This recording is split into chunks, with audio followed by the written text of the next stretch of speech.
नमस्ते प्रणाम, हम बानी सुनील कुमार और का हाल बा भोजपुरिया भाई लोग के। तो आज भी मिलवा जा रहल बानी नु सर्वश्रेष्ठ भोजपुरी जगत के सिंगर लोग से। तो पहले गाना के सुना, ओकरा बाद हमार रलाई शुरू बा। पहिले लेखा ढोली में दर्द देते रहबका, पहिले लेखा ढोली में दर्द देते रहबका।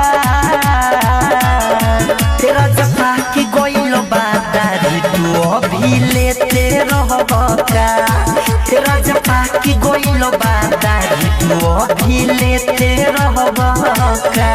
भौजी कहता कि राजा पाक के गईल बादारी अभी लेते रहबका। बाप रे बा, इतना ये लोग के दिव्य दृष्टि बानू भोजपुरी में पढ़ल कि माना कि ऐसे ये लोग ज्ञान अपन अपन भर भर के ज्ञान फैलत लो समाज में नू। जैसे यही लोग के वजह से दुनिया आई भोजपुरी समाज के ग्रोथ हो रहा बा।